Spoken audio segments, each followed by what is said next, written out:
Hey guys, my name is Anuradha. Welcome to our channel GK Guidance and Knowledge. Happy morning to all of you. आज हम discuss करने वाले हैं supreme court और उसकी online hearings के decision के बारे में। यहाँ आप मुझे फॉलो कर सकते हैं। आज की हमारी कोटेशन है वेन एवर यू गो, जब भी आप जाएं, नो मैटर, इस बात से कोई फ़र्क नहीं पड़ता है, always bring your on sunshine, हमेशा अपनी सनशाइन अपने साथ लेकर चलें। हमारे वन लाइनर क्वेश्चन है, कितने केसेस हैं जो पेंडिंग है सुप्रीम कोर्ट, हाई कोर्ट और सबऑर्डिनेट कोर्ट्स के अंदर। शरद अरविंद बोबडे कौन से नंबर के चीफ जस्टिस हैं। निर्भया केस कौन से ईयर में हुआ था। कौन सा आर्टिकल कॉन्स्टिट्यूशन का प्रोवाइड करवाता है सीजेआई को पावर कि वो अलग ब्रांच बना सके सुप्रीम कोर्ट की। और इंडिया की रैंक कितनी है रूल ऑफ लॉ इंडेक्स के अंदर। हम क्वेश्चन शुरू करते हैं। वर्चुअल हियरिंग परफेक्ट अल्टरनेटिव नहीं हो सकता सुप्रीम कोर्ट के लिए, पर हम इसके बेस पे इसकी इनपरफेक्शंस की वजह से हम डिनाई नहीं कर सकते राइट टू जस्टिस को। इसके ऊपर हमें कमेंट करना है। तो हमारा इंट्रोडक्शन है, never let a good crisis go to waste. ये आप कोटेशन दे सकते हैं, बस विंस्टन चर्चिल के द्वारा कहा गया था कि एक अच्छे क्राइसिस को वेस्ट मत जाने दीजिए। हम शुरू करते हैं हमारा इंट्रोडक्शन।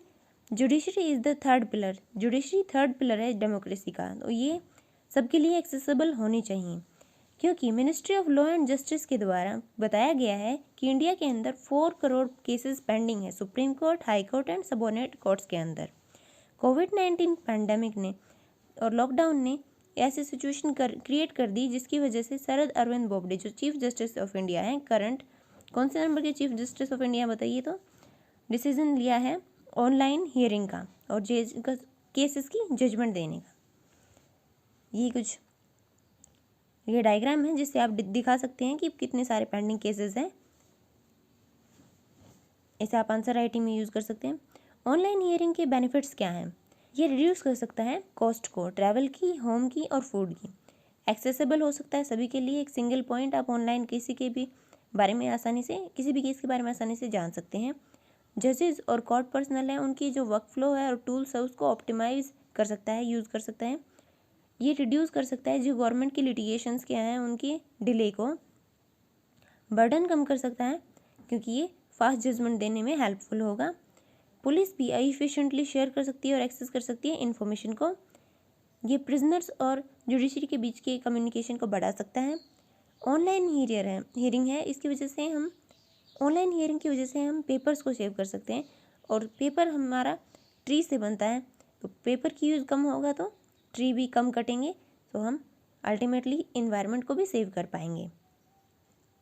ये हेल्प कर सकता है कि जो पीछे या फिर लोकल एरिया के एडवोकेट्स हैं उनको सामने लेकर आए, क्योंकि वो केस से ज़्यादा फेमिलियर होते हैं और मनी भी सेव हो जाती है विक्टिम की, क्योंकि वो उनके लिए अफोर्डेबल होते हैं और इजीली हम डाटा स्टोर कर सकते हैं फ्यूचर यूजेस के लिए।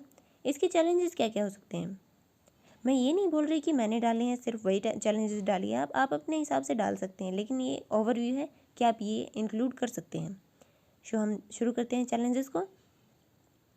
ये इंक्रीज कर देता है कॉस्ट को, किसकी, एडवोकेट्स की और जजेस की भी, बिकॉज उनमें से काफ़ी सारे ऐसे हैं जो अभी भी जिनके पास स्मार्टफोन्स नहीं है, हेडफोन्स नहीं है, माइक्रोफोन्स नहीं है, इंटरनेट कनेक्टिविटी की भी कमी है।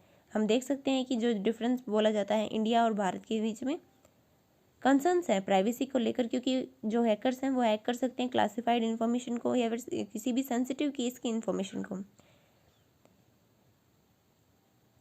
काफ़ी सारे लोगों के पास डिजिटल अवेयरनेस नहीं होती है, इस वजह से वो डिस्क्रिमिनेटेड भी फील कर सकते हैं। क्वेश्चन भी उठ सकता है कि जो प्रूफ दिया गया है वो एक्सेप्टेबल है या नहीं।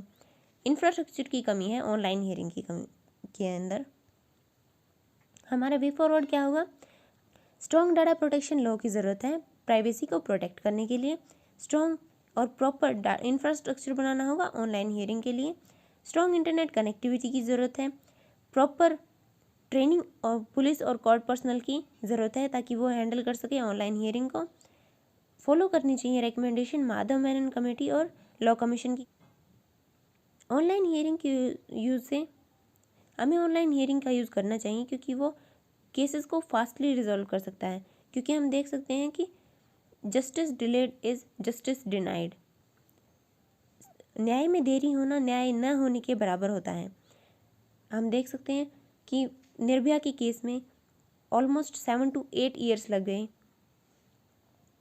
2012 का मामला था और 2021 के अंदर उसका फैसला आया है और उन्हें हैंग कर दिया गया है अब। और यूज़र फ्रेंडली और अपग्रेडेड टेक्नोलॉजी की ज़रूरत है। हमारा कंक्लूजन क्या होगा? आर्टिकल 130 है वो कॉन्स्टिट्यूशन का प्रोवाइड करवाता है चीफ जस्टिस ऑफ इंडिया को कि वो अनदर ब्रांच है वो सेटअप कर सके सुप्रीम कोर्ट की। भीमराव अंबेडकर भी इसकी सपोर्ट में थे। ये इंक्रीज़ कर देगा कोर्ट की प्रोसीडिंग्स को और रिजॉल्व करने में हेल्प करेगा इश्यूज़ को। जब तक नॉर्मलसी नहीं आ जाती है जुडिशरी को ऑनलाइन हियरिंग ज़रूर यूज़ करनी चाहिए, बिकॉज आर्टिकल 327 और 153B CPC क्रिमिनल और CPC सिविल स्टेट करते हैं। इसके द्वारा कहा गया है कि हियरिंग होनी चाहिए। इसमें कहा गया है कि हियरिंग्स हैं वो एक्सेसिबल होनी चाहिए पब्लिक के लिए, और इसके साथ साथ हम प्रोटेक्ट कर सकते हैं प्राइवेसी को और इक्वल जस्टिस को, और हम फॉलो कर सकते हैं US, कनाडा, UK के इनिशिएटिव को, जिसकी वजह से हम हमारी रैंक को भी इंक्रीज़ कर सकते हैं रूल ऑफ लॉ इंडेक्स के अंदर, जो 69th है 128 कंट्रीज़ के अंदर। ये हमारे 1 लाइन क्वेश्चन के आंसर हैं।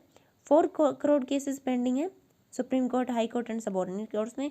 शरद अरविंद बोबडे हैं वो 46 CJI हैं। निर्भया केस 2012 का है। आर्टिकल 130 पावर देता है, आर्टिकल 130 पावर देता है CJI को कि वो एक और ब्रांच खोल सकते हैं सुप्रीम कोर्ट की, और रूल ऑफ लॉ इंडेक्स में हमारी रैंक है 69th। So this is it for today. Thank you for listening. Don't forget to like, share, subscribe. Also provide your suggestions to improve. जय हिंद, जय भारत।